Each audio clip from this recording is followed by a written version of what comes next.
Pronto, vamos lá.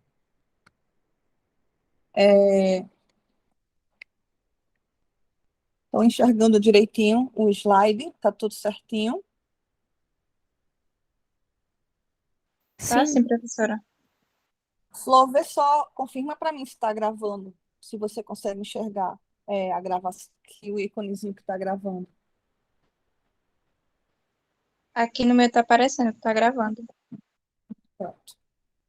Então, a gente agora vai dar início ao pronunciamento 26, e que, na verdade, meninas, vai ser uma grande revisão, né? Eu espero que seja bem bacana, que vocês aproveitem bastante.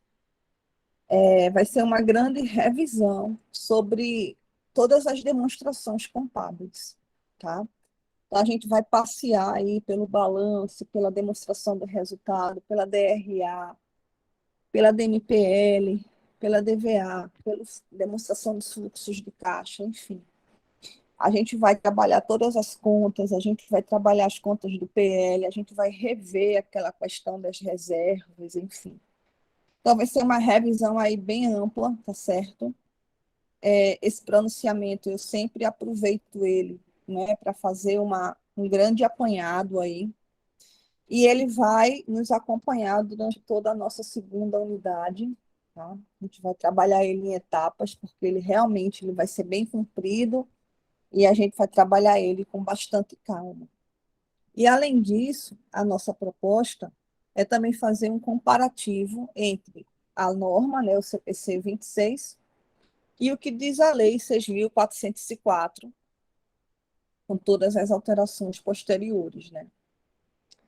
Então, a gente vai trabalhar, né, o pronunciamento técnico CPC 26 e fazendo uma comparação entre as demonstrações contábeis orientadas por este pronunciamento e também o que é exigido pela Lei 6.404. Tá? Esse pronunciamento, ele corresponde à norma internacional IAS 1, né? E essa IAS 1, inclusive, ela está em modificação pelo IASB, né? Então, essa norma, o CPC 26, ele está em mudança, né? E se a gente tiver oportunidade, eu vou conversar aqui com vocês sobre as principais mudanças que vão acontecer neste pronunciamento, né? Nesta norma. Então, algumas demonstrações contábeis que a gente conhece, elas vão ser modificadas, né? Algumas demonstrações contábeis tradicionais, elas vão sofrer alterações, né? Isso para os próximos anos. Então, isso já é assunto do IASB, já é a pauta do IASB, né, para as próximas reuniões do IASB.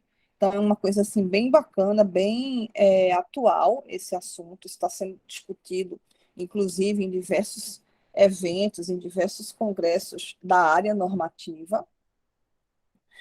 E o IAS 1, né, ele, não por acaso, na norma internacional, né, ele é o primeiro pronunciamento, ela é a primeira norma, né, porque ela vai tratar exatamente da preparação, né, das demonstrações financeiras, né, como é que a gente vai apresentar isso daí.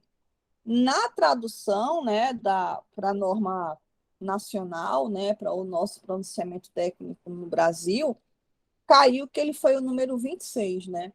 Mas a lógica faz todo sentido, né? O IAS 1, porque é a primeira norma, e aí trata exatamente de como que a gente deve preparar para a apresentação, né? Como é que devem ser elaboradas e divulgadas essas demonstrações contábeis.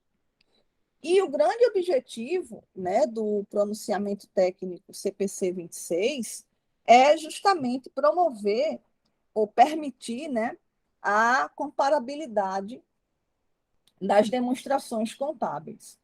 E essa comparabilidade se dá de duas formas, né? Tanto vai se dar permitir a comparabilidade entre empresas diferentes.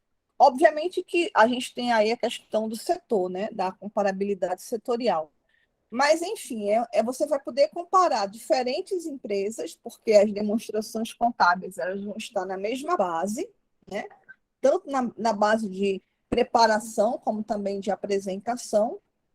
E ela também vai permitir que você possa comparar a mesma empresa ao longo do tempo, né? Então, ela vai permitir que você compare diferentes empresas e que você compare a mesma empresa historicamente no tempo. Tá? Então, esse é o grande objetivo dos pronunciamentos e é o grande objetivo, pessoal, das normas internacionais, isto é, permitir a comparabilidade, fazer com que as demonstrações estejam na mesma base, né? Para que desta forma eu possa comparar laranja com laranja, né? E não fique uma coisa destoante. E a finalidade, né, das demonstrações contábeis é fornecer as informações para a tomada de decisão e permitir a previsibilidade de fluxos de caixa futuros. Quando a gente fala de fluxos de caixa futuros, a gente não está falando aí especificamente da DFC, né, das demonstrações de fluxos de caixa. Na verdade, essa previsibilidade de fluxos de caixa futuros está associado à geração dos benefícios econômicos, tá? Então, as demonstrações contábeis, elas têm por objetivo permitir que o usuário ele possa compreender o quanto aquela entidade ela vai poder gerar de benefícios econômicos, e aí leia-se, né, essa geração de fluxos de caixa, e isso com um relativo grau de segurança, né, com um relativo grau de certeza. Claro que não existe 100% de certeza, mas dentro do que é possível, né, dentro do que é permitido, um razoável grau de certeza sobre essa geração, né, de benefícios econômicos, de fluxos de caixa, né, que estão associados aos benefícios econômicos, né, que aquela entidade ela vai poder formar, né, vai poder fornecer.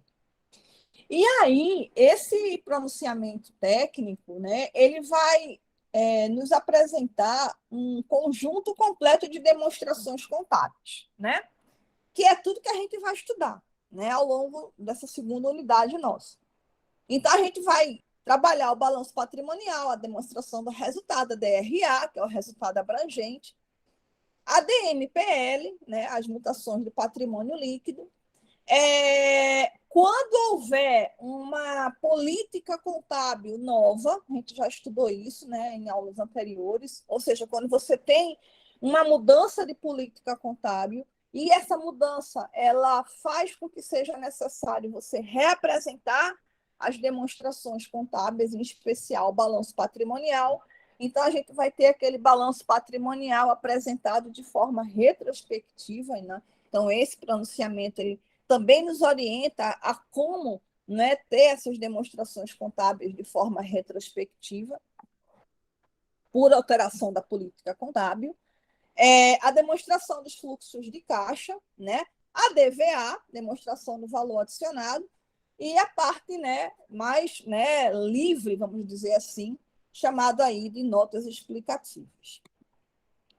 E as características, né, das demonstrações contábeis seriam, de acordo com a estrutura, né, com o pronunciamento técnico CPC 26, essas que nós estamos vendo, né? Promover uma visão justa e verdadeira. O que vem a ser a visão justa e verdadeira? Em inglês, né, é aquela expressão já conhecida nossa que é true and fair view. Ou seja, o que é a visão justa e verdadeira? Que as demonstrações contábeis elas devem, né, fornecer a essência econômica da transação. E essa essência econômica ela tem muito a ver com o que de fato está acontecendo, né? Qual que é a natureza realmente, qual que é a essência daquele fenômeno contábil, digamos assim, de uma forma que seja a mais próxima possível da verdade e sem viés, sem puxar para um lado ou puxar para o outro. Então, é uma visão justa no sentido de que ela reflita a verdade, ela reflita a realidade, né? E que esses números expressem a informação correta, sem que haja nem supervalorização, nem subavaliação. Um outro detalhe das características, né, das demonstrações contábeis é que elas possam evidenciar os elementos, né, os elementos patrimoniais e de resultado, ou seja, o ativo, o passivo e o PL, que são os elementos patrimoniais, e as receitas e despesas, que são os elementos de resultado, tendo em vista a continuidade. O que isso quer dizer? De forma geral, elas vão sempre ter por perspectiva, né, ou por a informação subjacente é que aquela entidade ela vai estar em continuidade. Então, lembra que a gente falou que a gente precisa sempre mostrar as demonstrações contábeis, de maneira que a gente tenha uma previsibilidade dos fluxos de caixa futuros.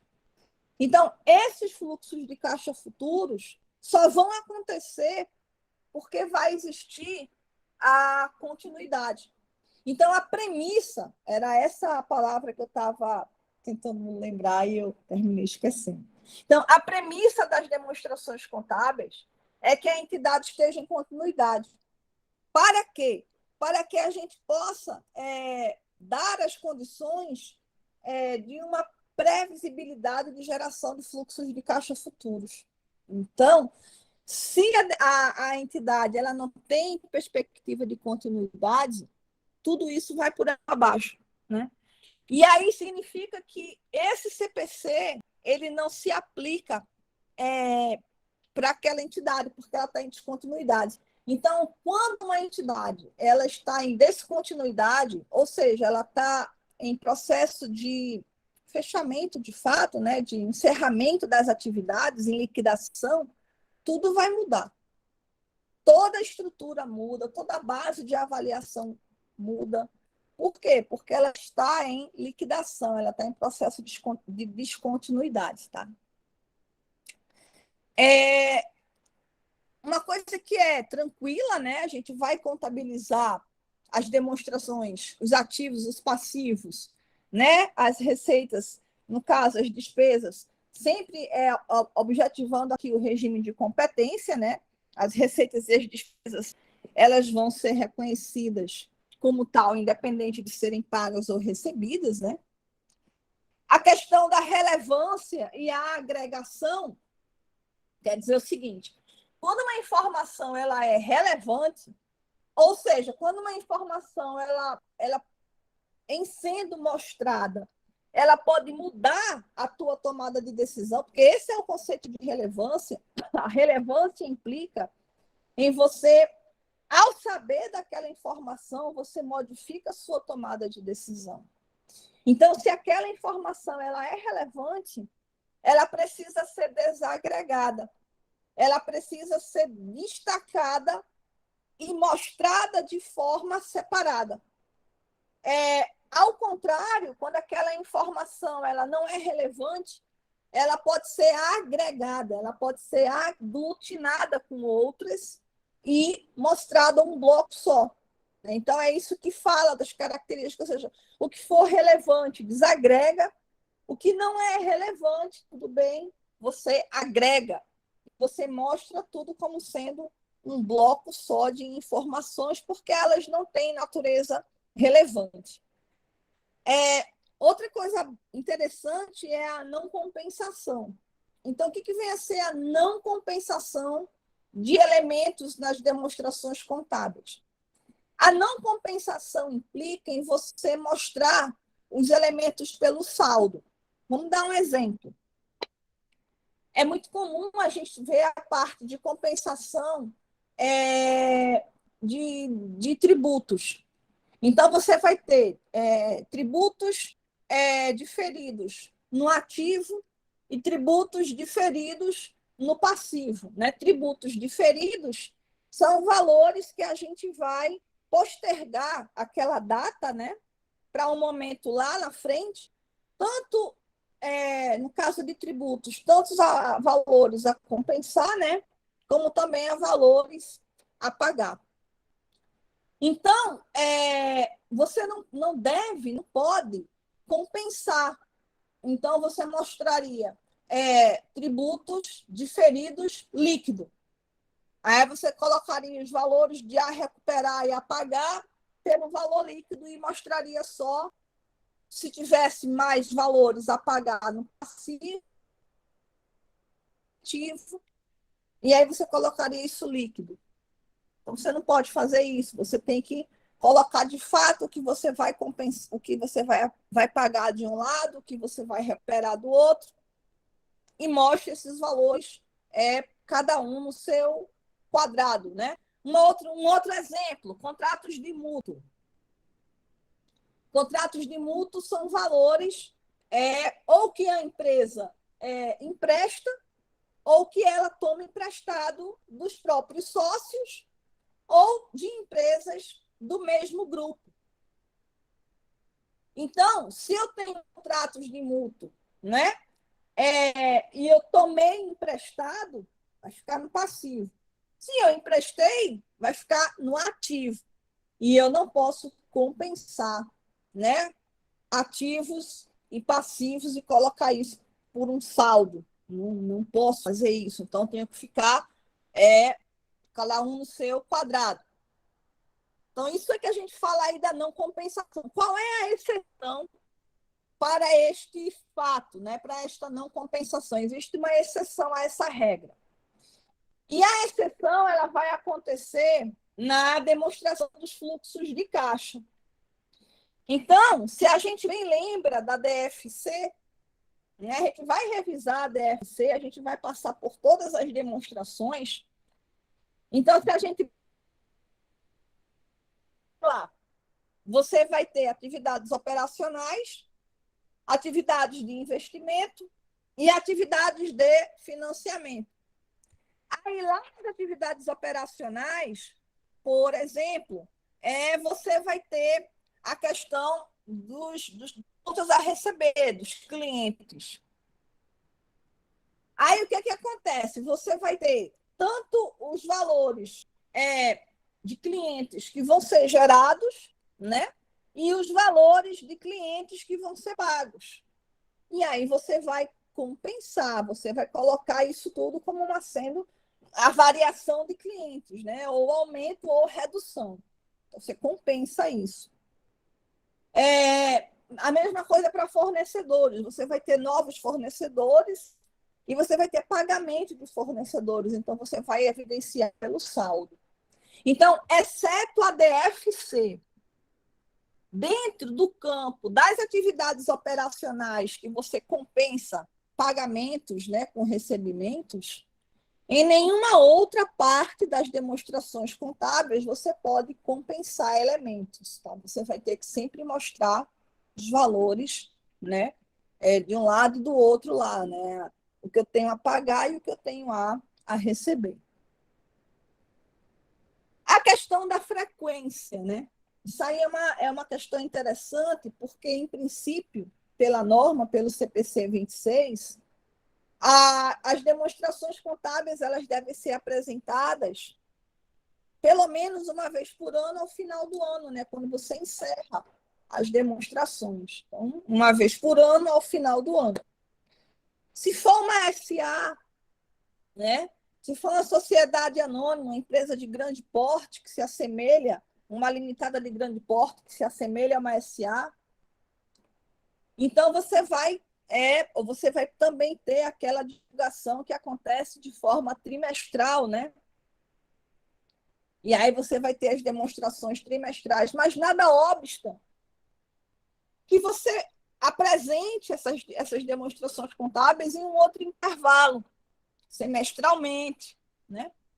Então, pela norma, no mínimo, uma vez ao ano no final do ano. Então, essa é a frequência, no mínimo, uma vez ao ano, ao final do ano, pelo encerramento. Mas, caso você tenha uma necessidade de você apresentar essas divulgações, essas demonstrações em um outro intervalo, você não é proibido, você pode, tá?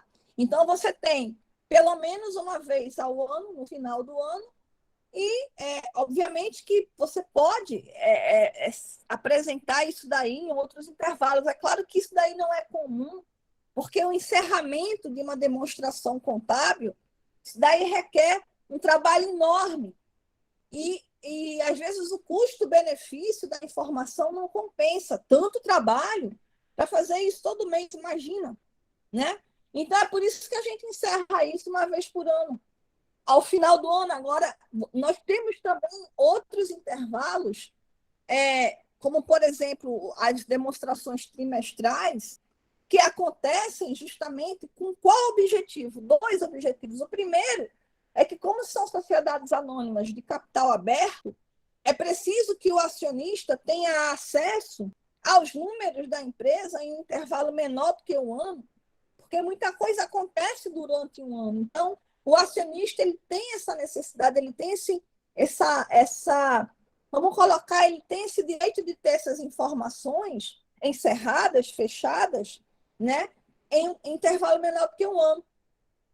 E, além disso, essas demonstrações trimestrais também atendem a uma outra necessidade, que é o pagamento de dividendos, tá? Em um intervalo inferior a um ano. Né? Então, você vai ter os dividendos que vão ser pagos trimestralmente, por exemplo. Então, para que isso aconteça, eu preciso apurar o lucro, né?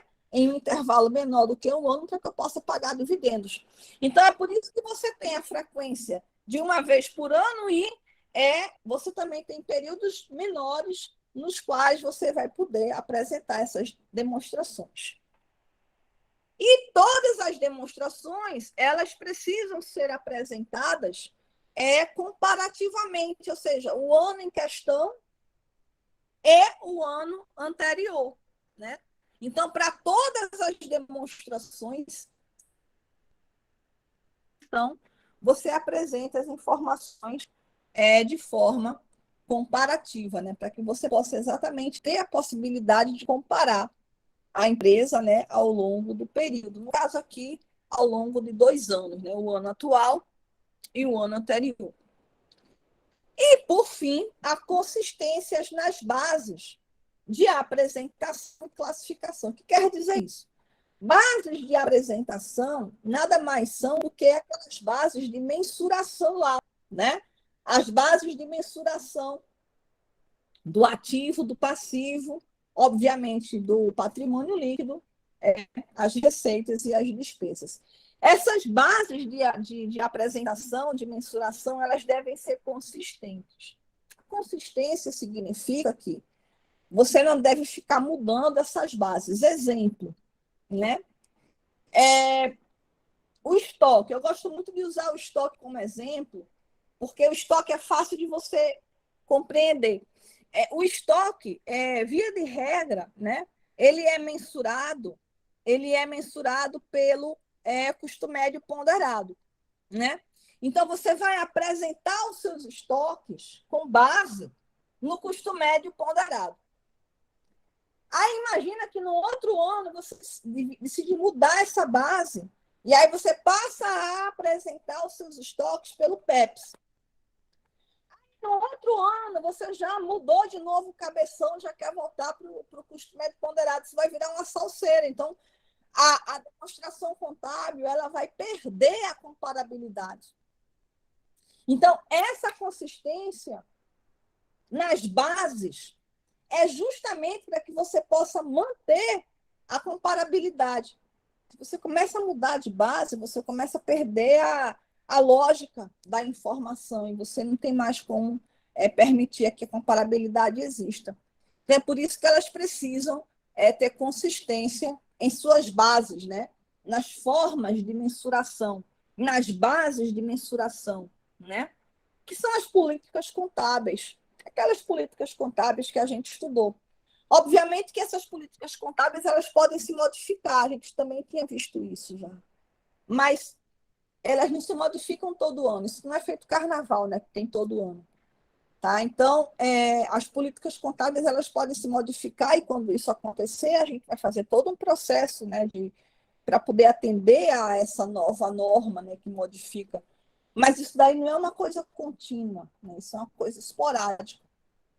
Por quê? Para que você não perca justamente essa uniformidade.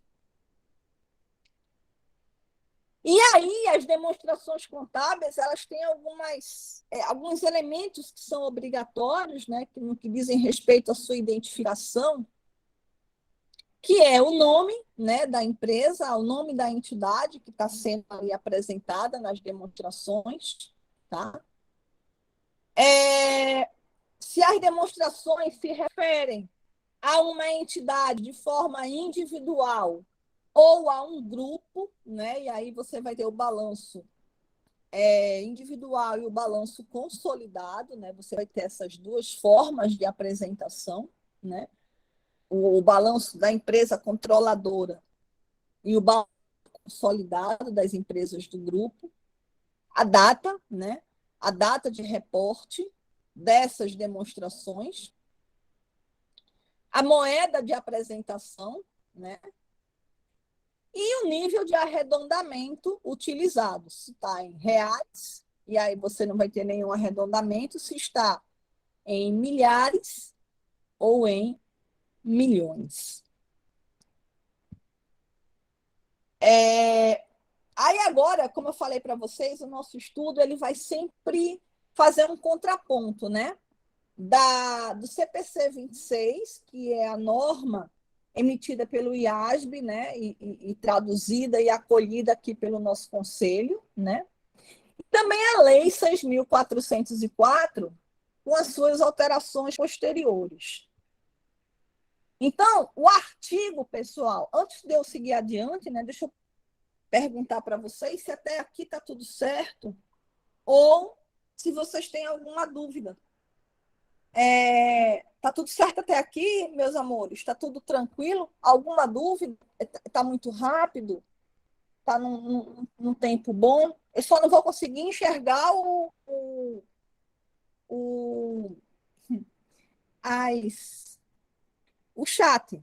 Mas se vocês puderem falar, aí já me ajuda.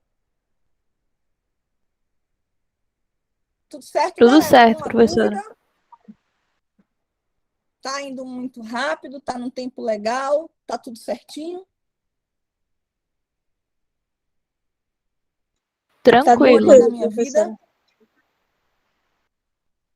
Jóia. Então, vamos voltar então para a lei, né, 6.404, fazer um contraponto.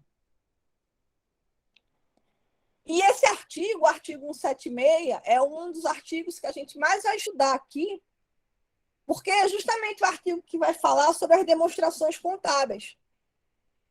E o que é que diz a lei?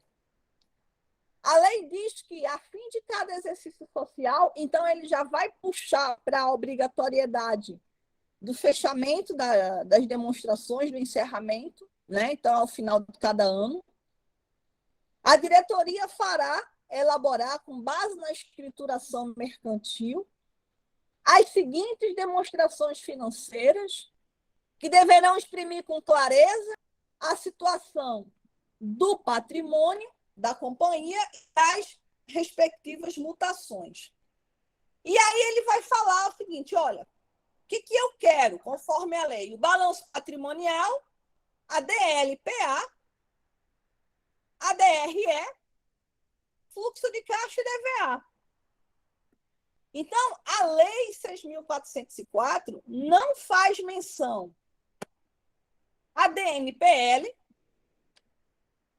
a Lei 6.404 não faz menção à DRA, podem ver, nem ela faz menção à DMPL, ela vai fazer menção à DLPA, e ela também não vai fazer menção à DRA. Ela vai. E aí alguém pode perguntar, então, o que eu faço? Porque pela lei 6.404, eu não sou obrigada a publicar a DRA. Então, se eu não sou obrigada a publicar pela lei, se eu deixar de publicar, eu vou estar correta? Eu posso simplesmente chutar o balde e não publicar a DRA, a DMPL? O que vocês acham? Eu posso fazer isso? Já que a lei diz que não é obrigatório? Replay, por favor. A lei 6.404, ela Certo. diz no seu artigo 176 que as demonstrações obrigatórias são essas. No entanto, o pronunciamento técnico CPC 26, ele vai dizer que as demonstrações obrigatórias, conforme o pronunciamento, são essas aqui, ó. Então, o CPC 26 vai mostrar uma realidade, que é essa que você está vendo aqui, tá? E a lei 6.404, ele vai dizer o seguinte, olha, o que eu quero para mim, obrigatoriamente, é isso aqui.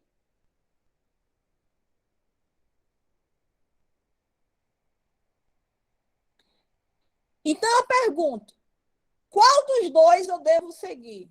A norma, que é essa aqui,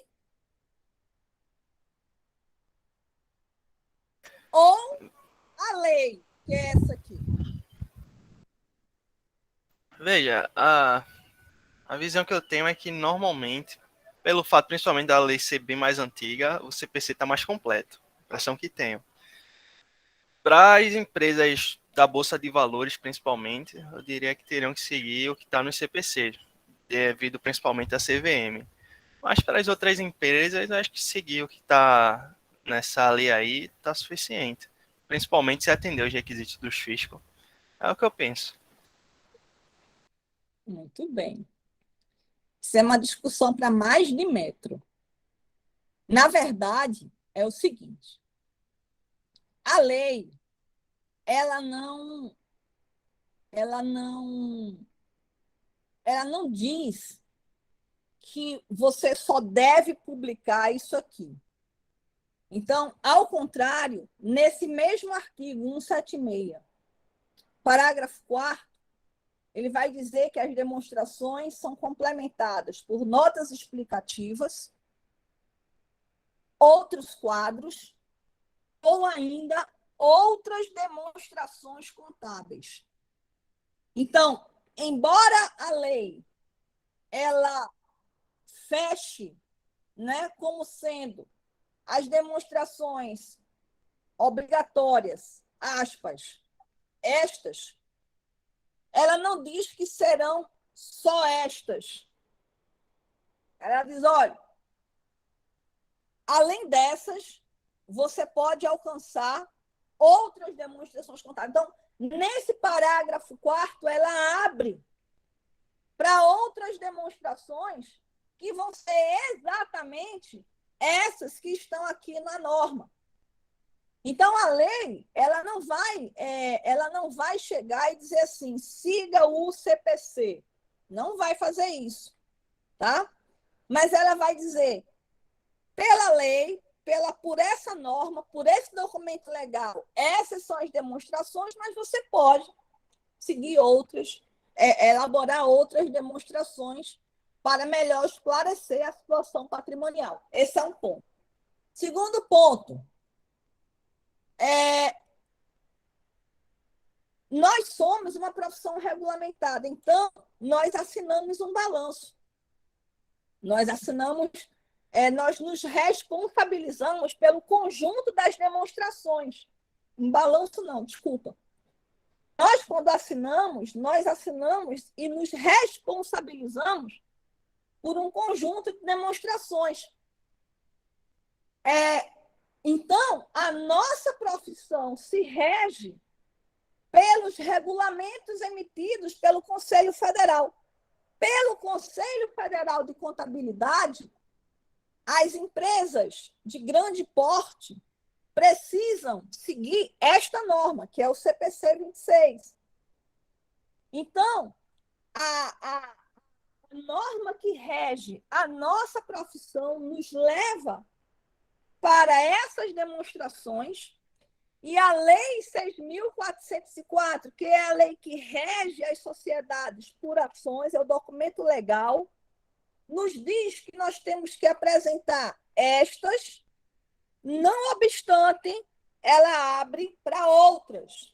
Então, de acordo com a Lei 6.404, que rege as sociedades anônimas e as limitadas, que são equiparadas às sociedades anônimas, o conjunto completo das demonstrações é esse, mas nós, enquanto contadores que vamos assinar as demonstrações contábeis, nós nos regemos pelas normas emitidas pelo CFC e nós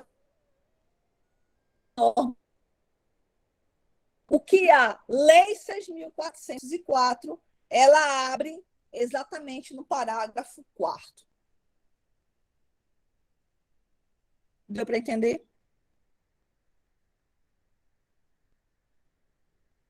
Deu sim, professora. Mas confesso que gostaria de ir um pouquinho além. Gostaria de saber na prática. Na prática, como funciona. Na prática, a gente faz os dois.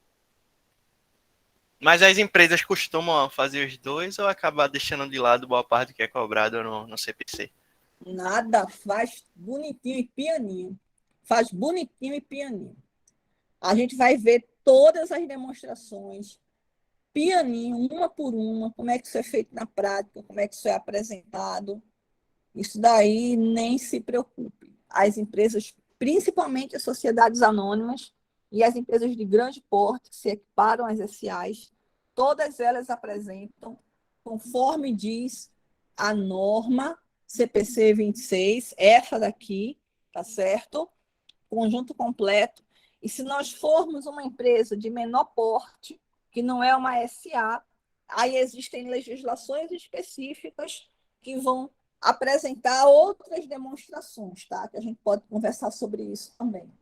Mas, em princípio, estas são as demonstrações exigidas tanto pelas normas emitidas pelo Conselho Federal e aqui a Lei 6.400 demonstrações. Galera, até aqui está razoavelmente tranquilo. Tranquilo. Que bom. Que bom.